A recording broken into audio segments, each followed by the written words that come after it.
mengutip apa yang pernah disampaikan oleh Nabiullah Isa alaihissalam ketika beliau memberikan pengarahan kepada pengikutnya.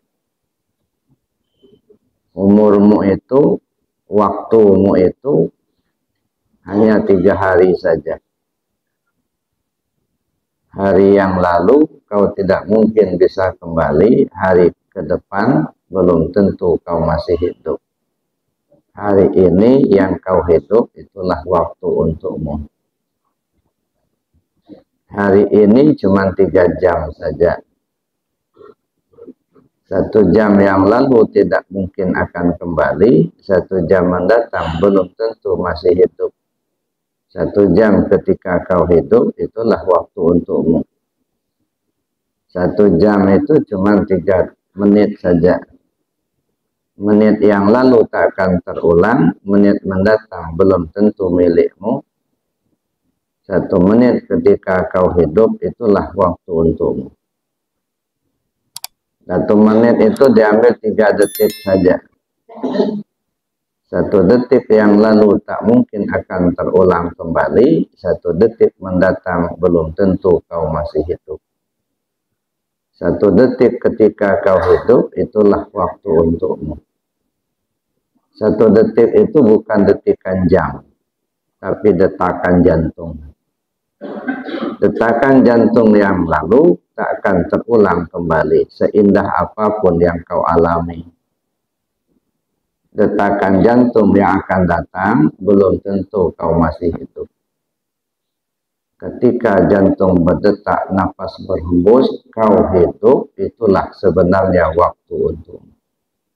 Jadi jangan berpikir kita nanti kalau sudah tua nanti baru tobat.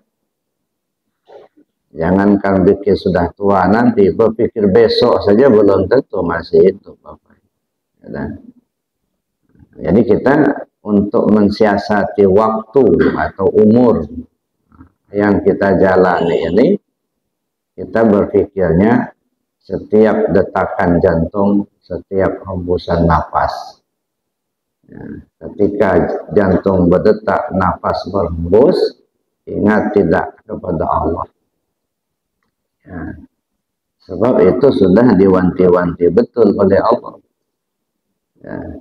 Wazkur rabbaka fi nafsik tadarruan wa khifatan wa dunal jahri minal qawli bil ghudwi wal asal wa la takum minal ghafilin. Sebut nama Tuhanmu melalui hatimu dengan rasa rendah diri, rasa takut kepada Allah, tanpa bersuara, cukup di hati saja. Bil ghudwi wal asal, pagi, sore, siang, malam, sehat, sakit, lapang, sempit, di darat, di laut, di udara, di mana saja, kapan saja. Wala takum minal ghafilin, kamu jangan sampai lalai, jangan sampai lupa, jangan lengah. Nah, sampai di sini saja. Coba kita introspeksi diri kita ini. Dari waktu-waktu yang kita lewati, mana yang banyak kita gunakan ingat Allah apa lupa sama Allah. Nah, nggak usah kita berpikir dulu sekian puluh tahun. Dari detakan jantung yang satu ke yang lain, dari detik ke detik, dari hembusan nafas ke hembusan nafas.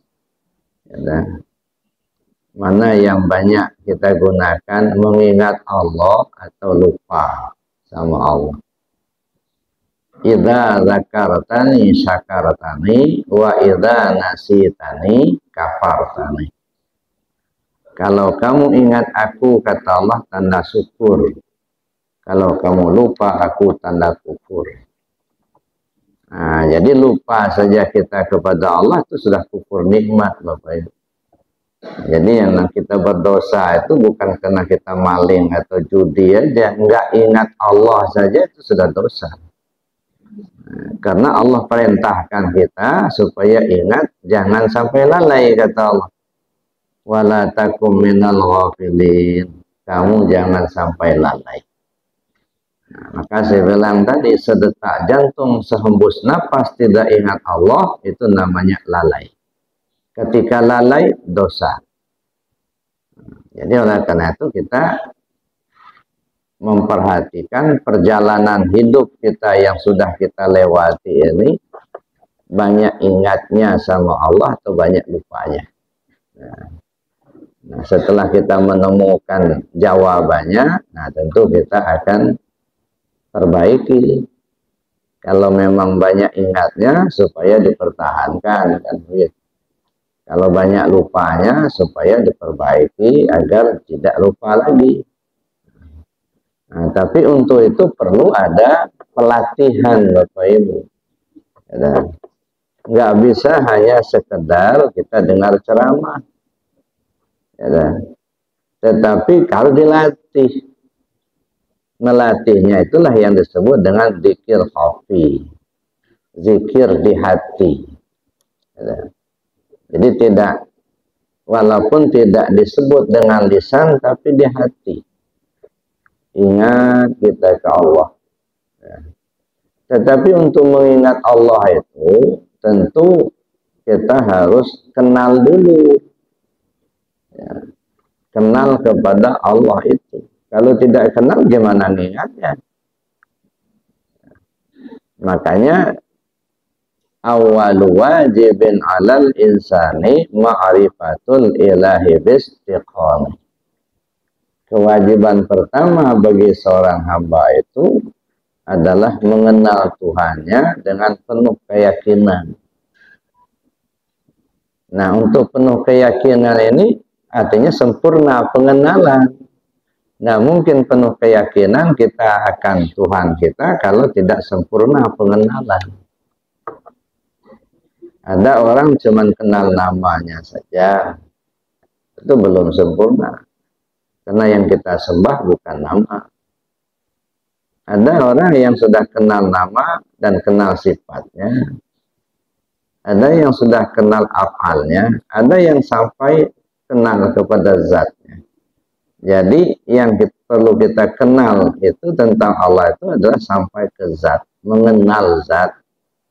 Ya, jadi mulai dari zat, sifat, asma, dan af'al.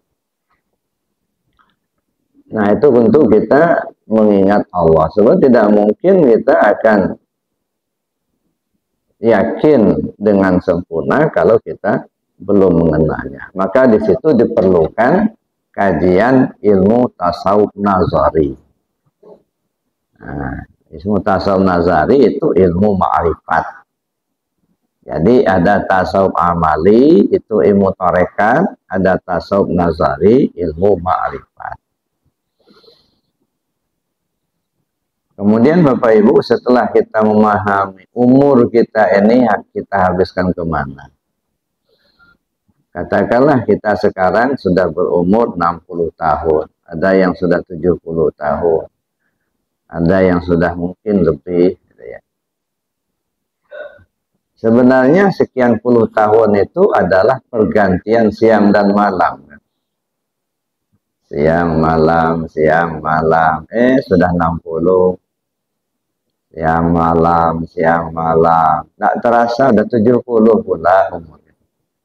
Nah, jadi sebenarnya, ya dari siang dan malam itu, siang, malam, gantian-gantian siang, malam. Ya, nggak tahunya sudah 70 tahun.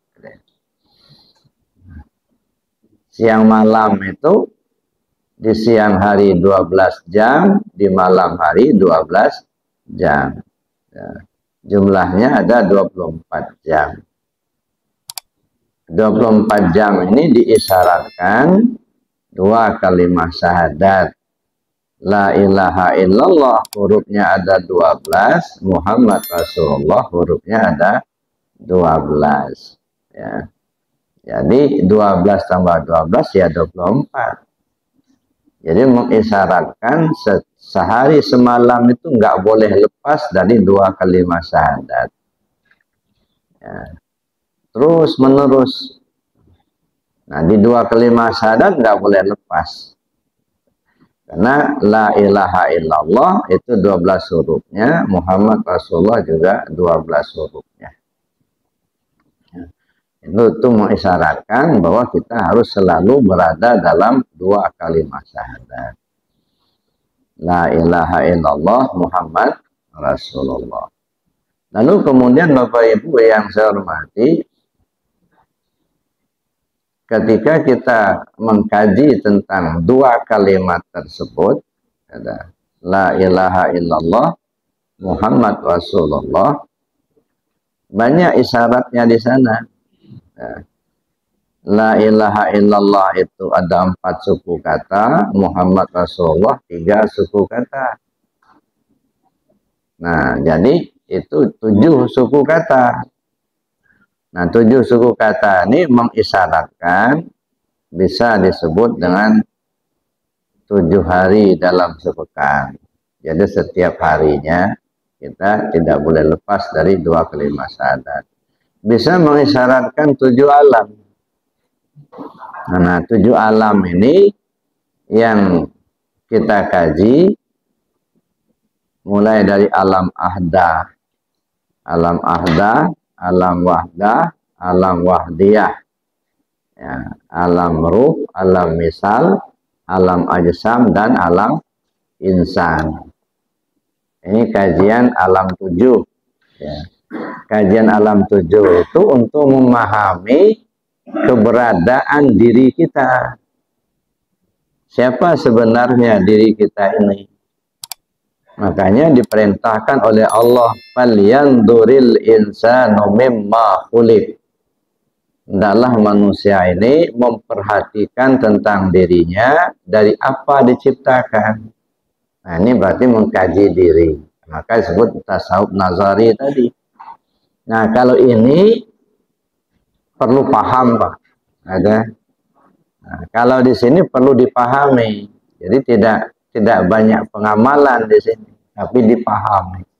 Nah, makanya ngaji supaya paham. Tapi kalau tasawuf amali, amalkan. Ya, tidak berarti kita talqin zikir kalau tidak diamalkan. Maka dua-duanya harus sejalan. Ya, jadi tasawuf amalinya kita amalkan, tasawuf nazarinya kita pahami. Zikir, tasawuf amali itu. Dulu pernah kita pelajari tentang zikir, atau talqin zikir. Ada 2 zikir yang sudah kita pelajari, zikir jahar dan zikir khafi. Nah, zikir jahar itu artinya zikir dengan kalimat la ilaha illallah. Itu diamalkan setiap selesai sholat fardu minimal 165. Itu diamalkan apa tidak? Nah, ini kan. Ya. Nah, itu zikir jaharnya, zikir dengan kalimat la ilaha illallah. Dan beramal dengan zikir la ilaha illallah ini merupakan pelaksanaan dari ajaran junjungan kita Nabi besar Muhammad sallallahu alaihi wasallam. Karena dulu Rasul pernah bertanya kepada para sahabat, ya, mengatakan kepada para sahabat, jadidu imanakum, kata Rasul kepada para sahabat ketika itu, perbarui iman kalian. Lalu sahabat bertanya, kaifa nujaddidu imanana ya Rasulullah, bagaimana caranya kami perbarui iman kami ya Rasul? Lalu Rasulullah menjawab, faksiru bizikri la ilaha illallah. Kalian mesti banyak-banyak sebut la ilaha illallah. Lebih banyak lebih bagus. Jangan hanya sedikit, ya, apalagi jarang-jarang begitu. Banyak-banyak sebut la ilaha illallah. Kenapa harus banyak-banyak? Supaya lidah kita ini terbiasa. Terbiasa menyebut kalimat la ilaha illallah itu. Kenapa harus terbiasa? Karena kata Nabi sallallahu alaihi wasallam, matan nas bima ya'isubih. Manusia mati sesuai kebiasaan. Nah, kalau lidah ini memang sudah terbiasa nyebut la ilaha illallah, insya Allah akan meninggal pun nanti dengan kalimat la ilaha illallah. Kalau masih sehat begini, jarang-jarang nyebut la ilaha illallah, khawatir Pak. Ya, enggak timbul kalimat itu. Ya. Kita kepingin husnul khatimah dengan iman kepada Allah, dengan kalimat la ilaha illallah, tapi masih sehat, jarang-jarang nyebut la ilaha illallah. Khawatir jauh panggang dari api Pak. Enggak masak. Harapannya ingin sebut la ilaha illallah supaya husnul khatimah, tapi ketika sehat begini jarang-jarang nyebut kalimat itu gitu. Ya. Kadang-kadang timbul satu ya apa namanya pemikiran. Ada dulu Pak Ustadz, kami di sini udah biasanya zikirnya kalau sudah sholat itu zikir maksur. Subhanallah, subhanallah, subhanallah, alhamdulillah, alhamdulillah, alhamdulillah, Allah akbar, Allah akbar, Allah akbar. Masing-masing 33. Bagus. Ya. Tapi ada juga yang membiasakan tidak biasa 33 itu. Yang biasanya singkat aja. Sami'na wa ata'na ghufranaka rabbana wa ilaikal masir, berkeluar. Nah. Apa cukup seperti itu? Daripada enggak ya lumayan. Ya kan? Tetapi arahnya kemana? Ini dulu. Jadi kita beramal itu Bapak Ibu, pertama ta'abudi. Ya, mengikuti apa yang diperintahkan, apa yang dilaksanakan oleh junjungan kita Nabi besar Muhammad SAW. Itu yang utama. Ibadah. Tetapi kan ibadah ini juga pasti ada maksud, ada tujuan. Tahap bertahap lah begitu. Ya. Kalau kita sebut misalnya subhanallah, subhanallah, 33, alhamdulillah, alhamdulillah, 33, Allah akbar, Allah akbar, Allah, 33. Nah, ini setiap selesai sholat, kita dianjurkan oleh junjungan kita Nabi besar Muhammad SAW untuk berzikir seperti itu. Fi kulli duburi sholat. Setiap selesai sholat. Nah, tapi zaman sekarang ini agak jarang-jarang Pak ngedengar yang begitu itu. Ya, yang banyak itu tadi sami'na wa ata'na, udah. Nah, merasa sudah cukup dengan begitu gitu ya. Pertanyaannya, kenapa harus berzikir dengan 3 macam itu? Subhanallah, alhamdulillah, Allahu akbar. Subhanallah itu tasbih, artinya maha suci Allah. Alhamdulillah pujian, segala puji bagi Allah. Allahu akbar juga pujian, ya. Ya. Allah maha besar. Nah, kira-kira arahnya kemana? Secara ta'abudi ya kita amalkan, karena begitulah anjuran Rasul sallallahu alaihi wasallam. Ya. Tapi arahnya kemana? Kalau kita perhatikan ya, apakah ketika kita tidak menyebut subhanallah, Allah tidak maha suci? Enggak ada kita nyebut subhanallah, apa Allah enggak maha suci? Ya enggak. Sedunia ini orang nggak ada yang nyebut subhanallah, tetap saja Allah maha suci. Apakah kalau kita menyebut subhanallah, kemahasucian Allah itu bertambah? Enggak juga. Enggak ada pengaruhnya bagi Allah.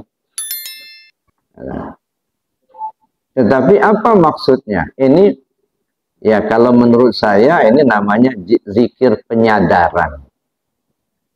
Biar sadar dulu kita nih. Subhanallah, maha suci Allah. Artinya apa? Ya Allah, kau yang suci, aku yang kotor.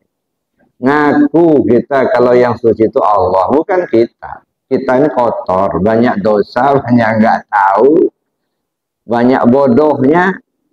Ya, subhanallah, subhanallah, Subhanallah, ya Allah, kau yang suci, aku yang kotor.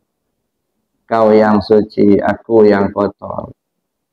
Nah, setelah kita sadar, ya, bahwa kita ini kotor, banyak dosa, banyak nggak tahu, tidak mengenal Allah dengan sempurna, baru nama kita tahu. Zat sifat asma dan af'alnya belum sempurna kita kenal. Kan nggak tahu. Ya, bagaimana kita mau kembali kepada Allah? Kita masih dalam kan kotor, zulmah, gelap. Ya, banyak nggak tahunya. Sedangkan kita kepingin betul kembali kepada Allah. Dan itu perintah. Ya. Inna lillah wa inna ilaihi raji'un. Datang kita dari Allah, mesti pulang ke Allah. Disebut tidak selamat kalau tidak kembali ke Allah. Nah, yang namanya orang selamat itu kan dari mana dia datang, ke situ dia pulang. Datangnya dari Allah, mesti pulang ke Allah. Kalau tidak pulang ke Allah, ya nggak selamat. Khawatirnya gentayangan nanti. Kita kepingin selamat, maka kita selalu berharap supaya husnul khatimah. Selamat pulang ke Allah. Tapi kan Allah itu kan maha suci. Innallaha ta'ala thayyibun la yaqbalu illa thayyiban. Allah Ta'ala itu maha bagus, maha indah, maha suci. Dia tidak akan terima kecuali yang suci juga. Ya. Allah itu maha suci. Karena dia maha suci, dia tidak menerima kecuali yang suci. Sedangkan kita ngaku masih kotor. Banyak dosa, banyak nggak tahunya. Ibadah kita sedikit, dosanya yang banyak. Ya. Sedangkan kita kepingin kembali ke Allah dan mesti kembali. Tapi gimana mau kembali? Ya, Allah maha suci sedangkan kita kotor. Allah yang maha suci tidak menerima kecuali yang suci juga. Nah setelah kita menyadari itu, maka kita berusaha mensucikan diri kita. Nah, mulailah kita mencari guru. Ya, mulailah kita belajar, mulailah kita menambah amaliyah riyadhah, memperbanyak zikir. Maka terus sering saya katakan, zikir itu bukan kewajiban. Ya. Kan orang kadang-kadang berpikirnya gimana kalau sudah talqin, apa enggak berdosa kalau tidak diamalkan. Ini bukan persoalan berdosa tidak berdosanya. Bapak butuh apa enggak itu. Itu masalahnya. Untuk kembali ke Allah itu butuh apa enggak? Ya. Jadi bukan persoalan berdosa tidak berdosanya. Kalau tidak mengamalkan zikir, walaupun belum ditalqin tetap berdosa, Pak. Kalau sudah ditalqin kan sudah tahu caranya. Kalau belum talqin belum tahu caranya, itu aja. Tapi kalau persoalan berdosa, walaupun nggak ditalqin, kalau nggak zikir tetap berdosa. Nah, makanya kita perlu belajar kepada yang ahlinya supaya kita tahu cara berzikirnya, lalu kemudian kita amalkan, akhirnya kita berharap bisa kembali kepada Allah dengan sempurna. Jadi Bapak Ibu yang saya hormati, ya, zikir itu bukan kewajiban saya bilang tadi, tetapi kebutuhan. Nah, makanya orang nggak mengamalkan, merasa nggak butuh. Udah talqin zikir tapi nggak diamalkan. Kenapa? Yang dia nggak butuh. Makanya dari zaman dulu, Pak, kalau nggak diminta, ya nggak mau orang nalkin zikir. Kalau nggak diminta. Ya. Kenapa? Karena itu tadi, udah talqin zikir nggak diamalkan. Ngasihkan intan berlian kepada yang nggak paham intan berlian. Tapi kalau yang ngerti, Pak, berharga betul itu, Pak. Tapi yang nggak paham, ngapain batu sebesar biji jagung, karena di rumah saya itu ada 3 gerobak ada batu itu. Batu kali, Pak. Ya, kualitasnya beda. Nah, tapi karena nggak paham tadi dan merasa memang tidak membutuhkan, gitu ya, ya akhirnya nggak diamalkan. Maka saya bilang kalau nalkin, ya, orang mendapatkan zikir ini, ya, zikir tarekat itu dikatakan murah, sangat murah, dikatakan mahal, sangat mahal. Kenapa dikatakan murah, sangat murah? Ya nggak pakai biaya. Jalan aja dari rumah, datang ke masjid sholat, ada guru nalkin, nalkin. Kan nggak pakai biaya. Kadang-kadang datang ke tempat guru, misalnya mau talqin zikir, dibonceng teman pula. Atau jalan kaki, nggak pakai biaya. Dapat. Murah kan? Dikatakan mahal, sangat mahal. Banyak orang punya duit miliaran, tapi nggak menemukan zikir itu, Pak. Duitnya banyak. Miliaran duitnya itu tersimpan di bank, tapi nggak menemukan. Ya, makanya saya bilang, dikatakan murah, sangat murah, dikatakan mahal, sangat mahal. Tetapi meskipun mudah kita mendapatkannya, jangan pula dianggap itu ilmu murahan, Pak. Bukan, itu bukan ilmu murahan. Ilmu yang mahal bagi yang paham. Kalau yang nggak ngerti ya sudah itu tadi. Lewat aja. Dikatakan jauh, sangat jauh. Dikatakan dekat, sangat dekat. Kenapa? Dikatakan jauh, sangat jauh. Ada orang sudah umur 90 tahun, Pak. Bayangkan aja berjalan di muka bumi 90 tahun belum ketemu zikir. Kan jauh jalannya itu. Masya Allah. Ya. Umur sudah 70 tahun, 80 tahun, 90 tahun belum ketemu. Tapi ada yang belasan tahun sudah rajin mengamalkan. Itu anak-anak kita di pondok, Pak. Ya. Di Pondok Arafah ini kan dari tahun yang lalu kita buka SMP. Ya, artinya anak-anak tamat SD. Kira-kira umurnya 13 tahun. Sekarang baru berjalan semester kedua. Ya, baru umur 13 tahun lah mereka. Tapi alhamdulillah setiap selesai sholat, gemuruh zikirnya di masjid itu. Di Arafah itu. Ya. Khataman, mereka sudah bisa memimpin khataman. Kemarin saya suruh kan pengajian, ya bapak-bapak kan pengajian malam Senin fikihnya, malam Selasa tauhidnya, malam Rabu tasawuf 1, malam Kamis tasawuf 2. Nah, kadang saya suruh anak-anak itu mimpin khataman. Baru 6 bulan Pak sudah lancar khataman, umur 13 tahun. Ya. Kita umur berapa hari ini?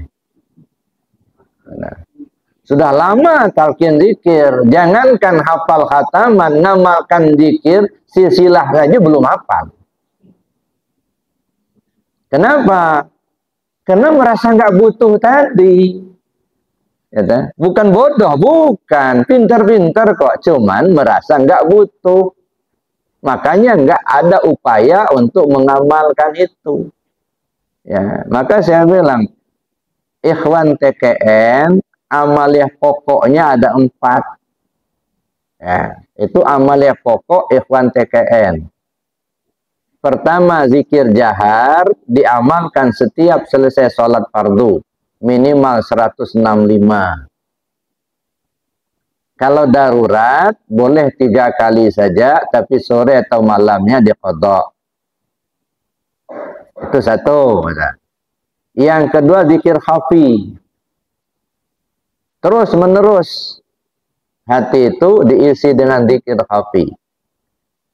Yang ketiga, khataman. Minimal sekali dalam sepekan. Minimal. Kalau bisa tiap malam. Yang keempat, manakib, minimal sekali sebulan. Ini amaliyah ikhwan TKN. Nah, Kalau nggak dilaksanakan berarti nggak jalan kan? Amaliannya nggak jalan. Ya. Jadi jangan sampai kita hanya ngumpulkan pengetahuan tapi tidak kita laksanakan. Nanti jadi bumerang. Ya. Akan ditanya nanti, belum bergeser telapak kaki seorang hamba pada hari kiamat hingga ditanyakan kepada 4 persoalan. Umur kemana kau habiskan? Tubuhmu kemana kau bawa? Ilmumu apa yang sudah kau amalkan? Harta kekayaanmu dari mana kau dapat, kemana kau belanjakan. Nah, jadi Bapak Ibu yang saya hormati, itu tentang amaliyah tarekat atau tasawuf amali. Ya. Kita butuh.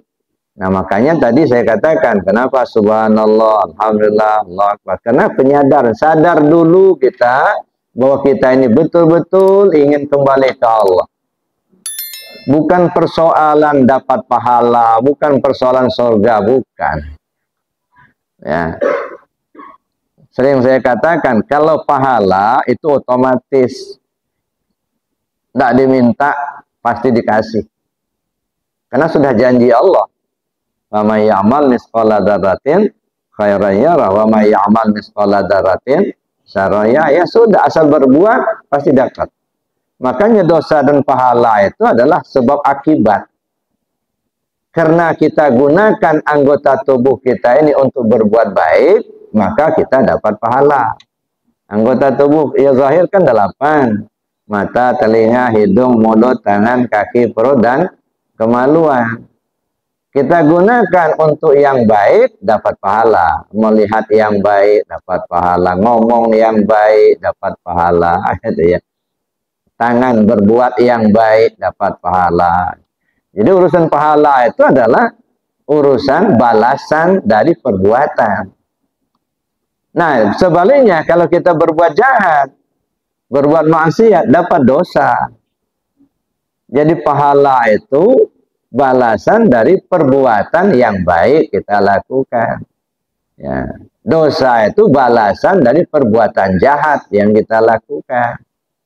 Ya, makanya saya bilang tadi, nggak usah ngumpulin pahala. Ya. Tapi kumpulkan saja perbuatan baik sebanyak-banyaknya. Itu aja. Lakukan perbuatan baik sebanyak-banyaknya. Walaupun Bapak nggak mau pahala, pasti dikasih sama Allah itu. Karena udah dijanjikan oleh Allah. Maka saya bilang kalau orang beramal mengharapkan pahala, sama aja mancing ikan dalam ember. Ya. Ngapa dipancing lagi? Ya, nah, udah bisa digoreng. Nah, kalau mau mancing, pancinglah ikan yang masih liar, yang masih di kolam, yang di kali, yang di laut, itu masih liar itu. Nah, dalam ibadah apa yang liar? Ridho Allah masih liar itu. Nah, itu perlu diminta doa. Mudah-mudahan amal ibadah kita mendapatkan ridho dari Allah. Mudah-mudahan apa yang kita pelajari mendapatkan ridho Allah. Nah, itu penting. Kenapa? Karena nggak semua amal kita langsung mendapat ridho, belum tentu, Pak. Ya, tunggang-tunggi lah kita ibadah semalam suntuk. Apa sudah ada jaminan dapat ridho Allah? Belum tentu. Sangat boleh jadi kita bersedekah yang sedikit, justru itu yang diridhoi Allah. Nah, itu makanya masih liar. Artinya nggak ada jaminan setiap amal kita langsung diridhoi Allah, belum tentu. Ya, akan ada ceritanya. Ada seorang abid. Ya, ini rajin betul ibadahnya. Saking rajinnya ibadah, Pak, sejadahnya batu. Bukan kain lagi, batu sejadahnya. Selalu digunakan untuk ibadah. Sampai-sampai batu itu cekung, Pak.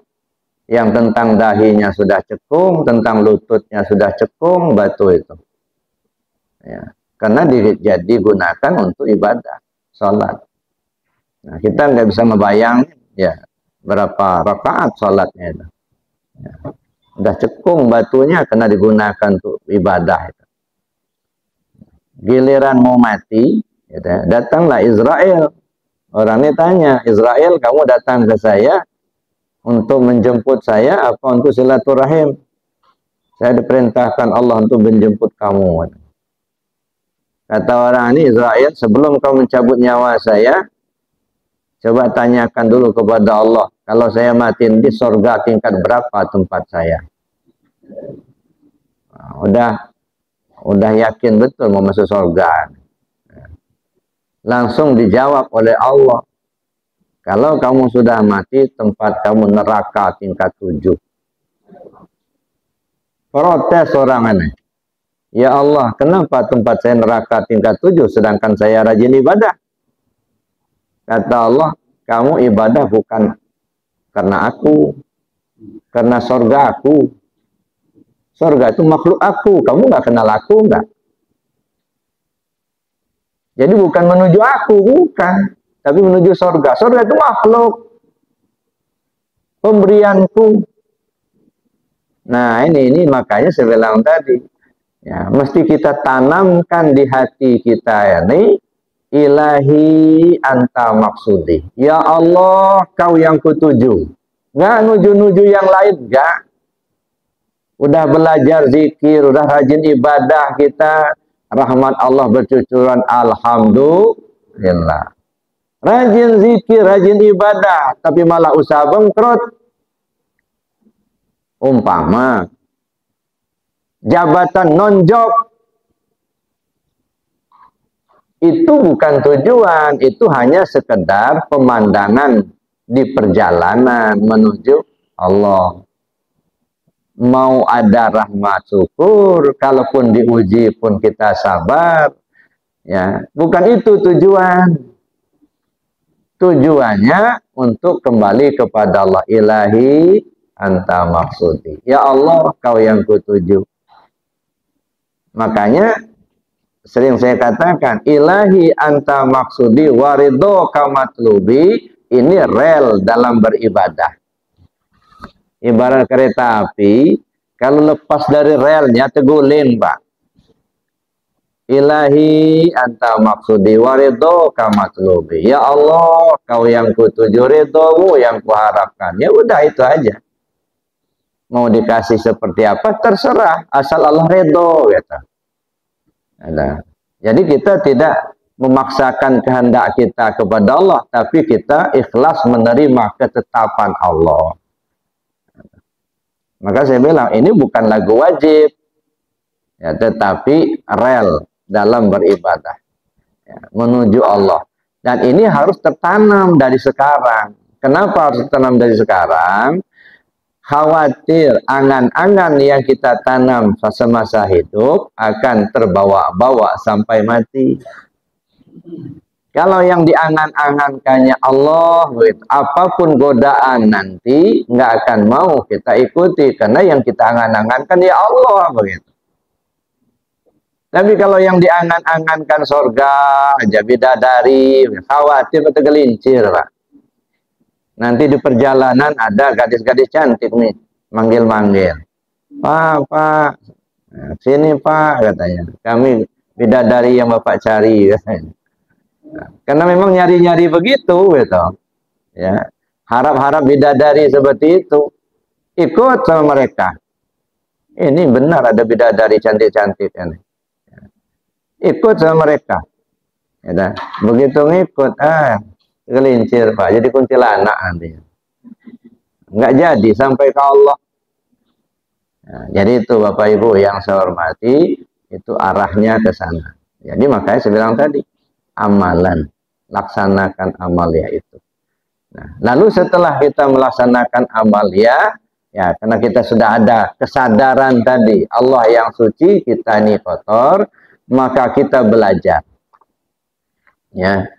Kita kerahkan segala kemampuan. Kerahkan waktu, kerahkan pikiran, kerahkan harta untuk mencari guru. Supaya kita bisa ma'rifat kepada Allah, mengenal Allah. Jangan nunggu, Pak. Nggak ada orang yang bisa menyelamatkan diri kita kalau kita tidak menyelamatkan diri kita sendiri. Ya. Jangan nunggu. Ya. Khawatir timbul penyesalan nanti. Nah, oleh karena itulah kita belajar. cari guru. Setelah kita mendapatkan guru, mendapatkan pengetahuan, sehingga kita bisa dekat dengan Allah, bisa mengenal Allah, artinya kita sudah mendapatkan. Lalu kita ucap alhamdulillah, alhamdulillah, alhamdulillah, alhamdulillah, kan begitu. Ini sudah mendapat. Setelah kita mendapat, lalu kita apakan? Laksanakan. Jangan hanya didapat tapi tidak dilaksanakan. Nah, setelah kita laksanakan apa? Allahu Akbar, Allahu Akbar, Allahu Akbar, Allahu Akbar. Ya. Jadi pertama sadari dulu keadaan diri kita, lalu kemudian kita belajar ucap alhamdulillah. Setelah mendapat kita laksanakan puji Allah, Allahu Akbar. Ini kalau dalam bahasa tasawuf tahalli, tahalli dan tajalli. Nah, tahalli kosongkan, tahalli isi, tahu kita, belajar kita. Tajalli laksanakan. Ya. Ini ibarat jalan, maaf, ini ibarat jalan-jalan biasa, jalan umum. Ya. Tapi kalau kepingin cepat sampai, pakai jalan tol.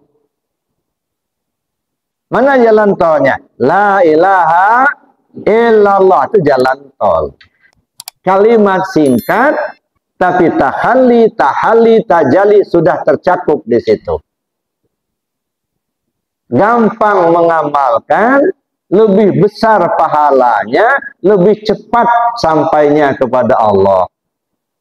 Nah, makanya setelah selesai sholat, walaupun tidak disebut subhanallah, alhamdulillah, akbar, langsung la ilaha illallah, nggak masalah. Kenapa? Karena sudah tercapai tujuannya tahalli, tahalli, dan tajalli. Maka saya bilang tadi, kalau subhanallah, alhamdulillah, Allahu akbar, itu ibarat jalan biasa, jalan umum. Ya, dan itu prosesnya masih panjang. Ya, karena setelah subhanallah, sadar kita akan keadaan kita, lalu kemudian kita mendapatkan guru, kita belajar, lalu kemudian kita laksanakan, masih panjang perjalanan. Tapi dengan kalimat la ilaha illa Allah, la ilaha illallah, sekali menyebut langsung terbang menuju Allah bagi yang paham. Ya, makanya sering kita sebut afdalul dzikir fa'lam annahu la ilaha illallah. Kan sering kita sebut itu. Apalagi kalau riungan.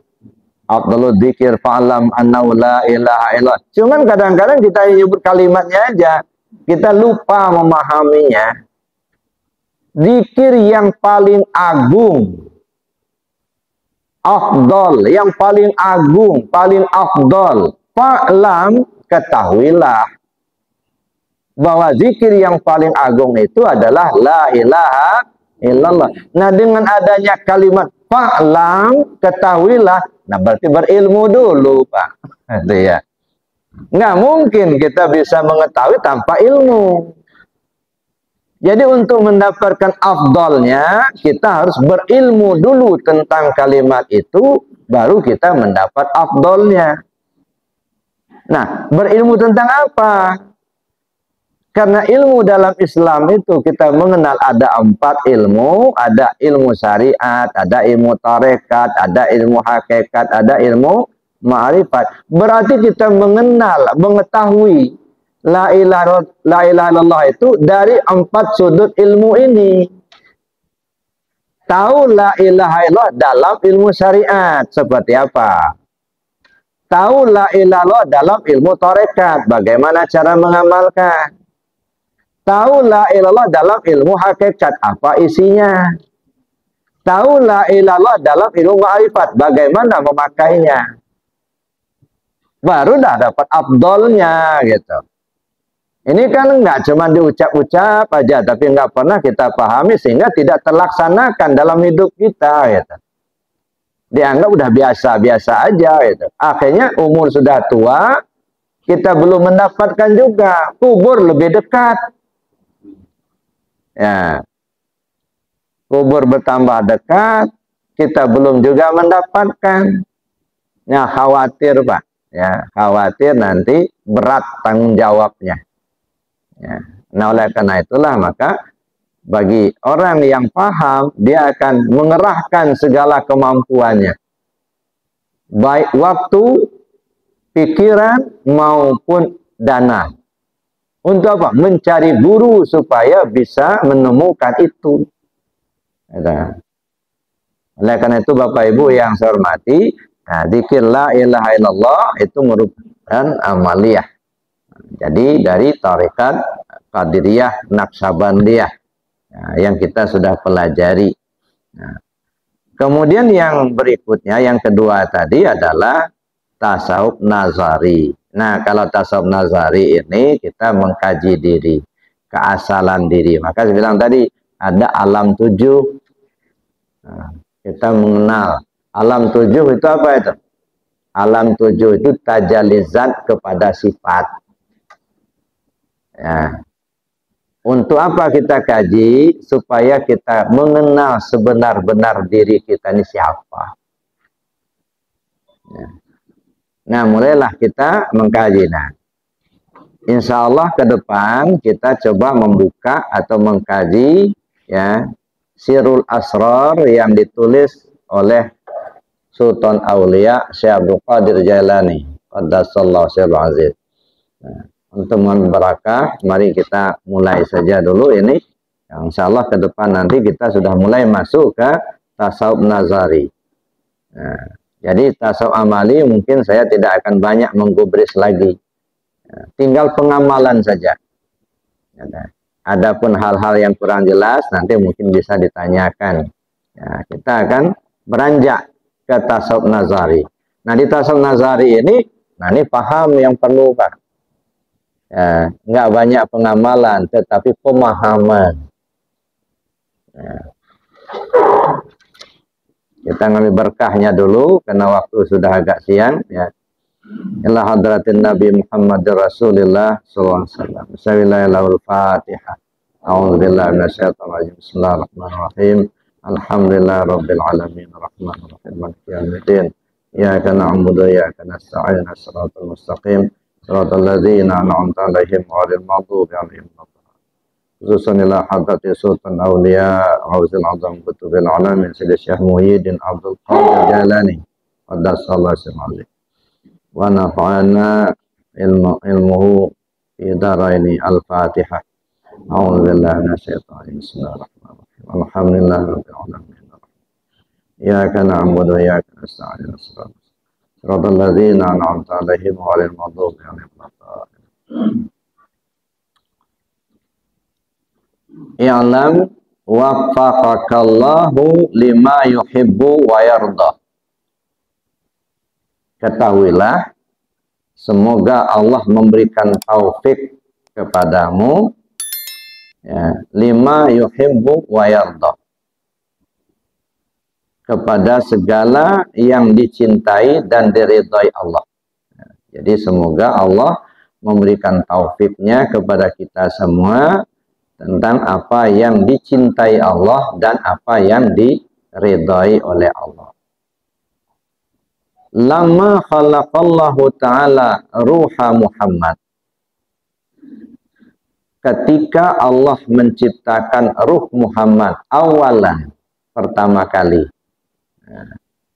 Jadi ketika Allah menciptakan ruh Muhammad yang awalan, yang pertamanya min nuri jamalihi, dari nur jamalullah, yang diciptakan dari cahaya jamal Allah.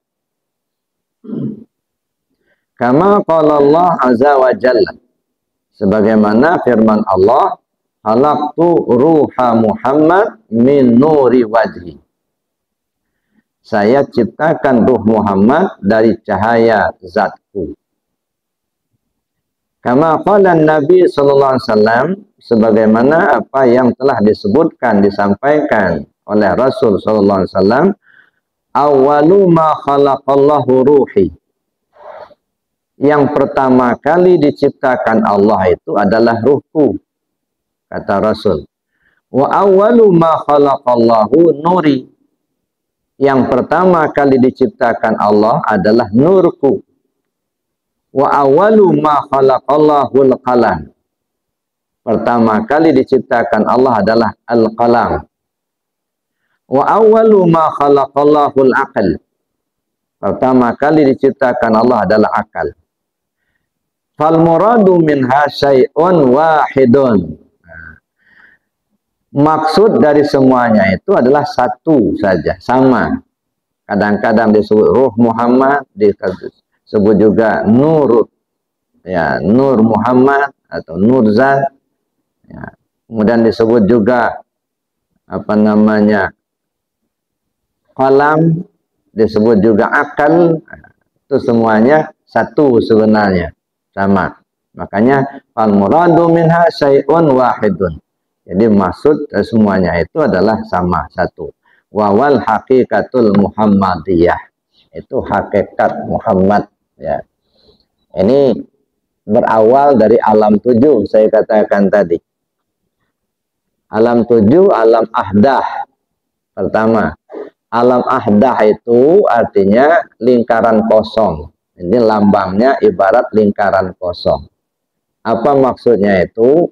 Sebelum ada sesuatu, ya, aras, kursi, bulan, bintang, langit, bumi, bulan, matahari, makhluk belum ada, ya, belum ada segala sesuatu. Awal akhir pun belum ada.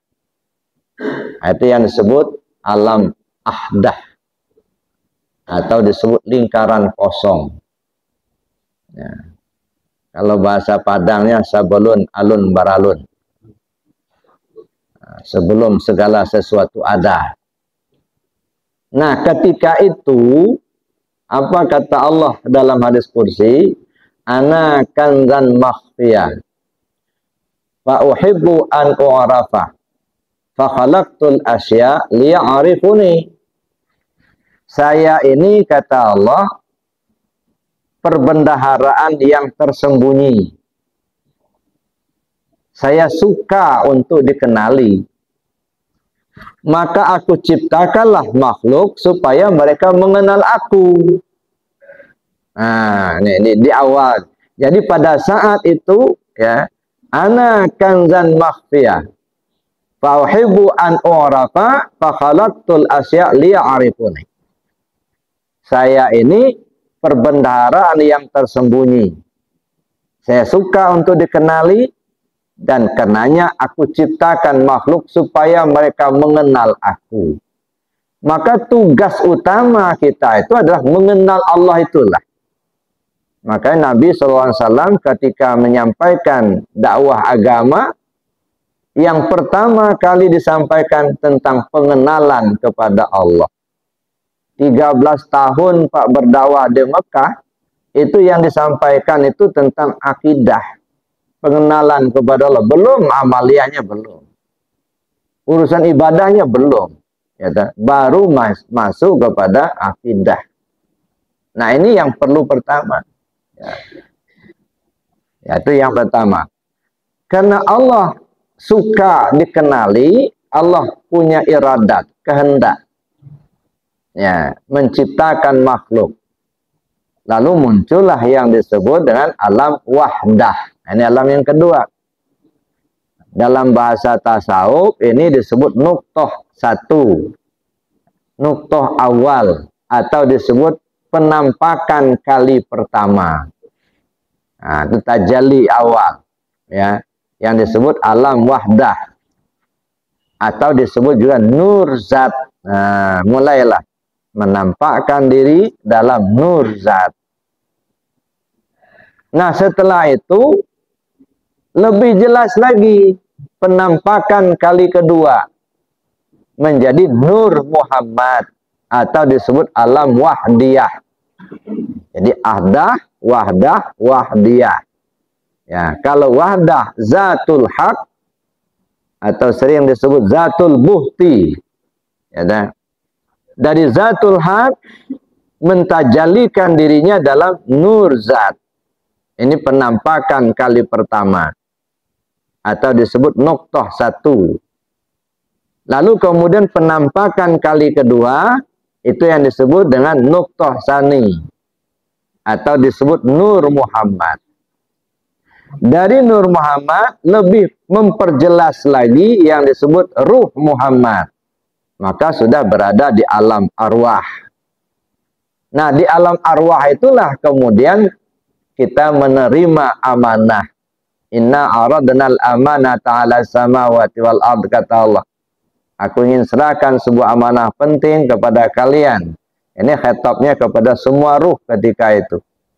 Semuanya menolak semua. Wa hamalahal insan. Maka makhluk yang bernama manusia menyatakan kesanggupannya. Nah, karena manusia sudah menyatakan kesanggupan untuk menerima amanah penting itu, maka diserahkanlah amanah penting itu kepada makhluk yang bernama manusia. Nah, setelah diserahkan, apa dibiarkan? Enggak, diuji. Benar enggak kalian ini bisa amanah? Ya, menjaganya.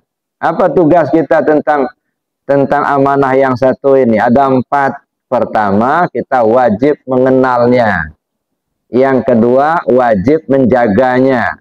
Yang ketiga, wajib memujinya. Dan yang keempat, wajib mengembalikannya. Ini tugas yang harus diemban. Ini ujian yang diberikan Allah kepada makhluk yang bernama manusia tadi. Dalam rangka itulah maka diturunkanlah manusia ini ke tingkat yang lebih rendah. Mulailah terciptanya Adam alaihissalam. Turunlah Adam ke bumi.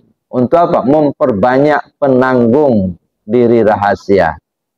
Ya, memperbanyak penanggung diri rahasia. Turunlah Adam, Nabi Allah Adam alaihissalam ke bumi. Nah, sehingga lahirlah anak-anak cucu daripada Nabi Allah Adam alaihissalam. Nah, supaya apa? Supaya dapat mempertanggungjawabkan amanah penting tadi, turun satu persatu. Nah, mulailah kita di alam ruh dulu, ya, di alam arwah dulu. Ruh kita disebut Ruhul Qudus, dibalut dengan pakaian Qudusiyah. Nah, ini balut pakaian lapis pertama. Ada. Lalu turun lagi kita ke alam yang berikutnya, yang disebut dengan alam Jabarut. Di alam Jabarut, ruh kita sudah berganti nama, namanya Ruh Sultani. Dibalut dengan pakaian lapis kedua, namanya pakaian Sultaniyah.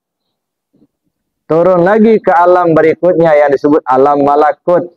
Ruh kita berganti nama, yang disebut dengan ruh ruhani.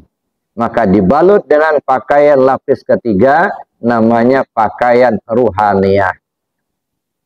Turun lagi kita ke alam nasut, alam bumi sekarang ini, ya, ruh kita berganti nama, disebut dengan ruh jismani. Dibalut dengan pakaian lapis keempat, namanya jasmani. Nah, ini. Jadi jasmani ini pakaian di bumi, Pak, sangkar. Ya, jangan terkecoh. Banyak orang terkecoh, Pak, mengutamakan sangkar tapi tidak memperhatikan penghuni sangkar. Apalah artinya sangkar bagus kalau burungnya nggak ngukur, Pak? Nah, yang dilihat itu bukan sangkarnya, isi sangkar itu. Makanya disebutkan dalam Al-Quran, inna akramakum indallah atqakum. Nah, yang mahal itu penghuni sangkarnya, Pak, bukan sangkarnya. Ya, penghuni sangkar. Siapa? Ruh kita itulah. Ya, itu yang diri kita yang sebenarnya tadi. Ya, turunlah kita ke bumi ini untuk mempertanggungjawabkan, untuk apa? Diuji, ya, untuk menempuh ujian. Ya, khalaqal mauta wal hayat liyabluwakum ayyukum ahsanu amala. Allah ciptakan yang mati dan yang hidup karena Allah akan menguji kalian siapa di antara kalian yang terbaik amalnya. Khalaqal mauta wal hayat. Allah ciptakan yang mati dan yang hidup. Mana yang mati? Jasad. Mana yang hidup? Ruh. Nah, kalau ruh sudah berjasad, itu artinya sudah di bumi. Nah, sekarang ini, di bumi inilah kita menempuh ujian itu, gitu. Ya, makanya tugas kita tentang ujian ini, tentang amanah yang satu ini, ada 4 saya katakan tadi. Pertama, wajib kenali siapa itu. Amanah diri rahasia itu yang mana. Ya, yang kedua, wajib menjaganya. Jangan sampai terkotori. Bagaimana dia turun dulu, mesti begitu pula dia balik. Jangan sampai berbeda, Pak. Ya, turunnya cantik-cantik, tampan-tampan, ya. Baliknya udah piot-piot, sudah bergelumuran dengan lumpur-lumpur dunia. Ya, sudah dibalut sama karat-karat dosa, gitu. Nah, ini bagaimana? Bagaimana dia turun, begitu dia pulang. Ini tugas kita untuk menjaganya itu.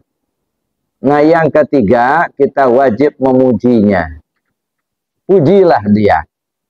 Nah, bagaimana kita memuji? Ada 4 model pujian. Ada puji mudas kepada mudas. Ada puji mudas kepada qadim. Ada puji qadim kepada mudas. Ada puji qadim kepada qadim. Seperti apa? Nanti kita bicarakan lebih jauh.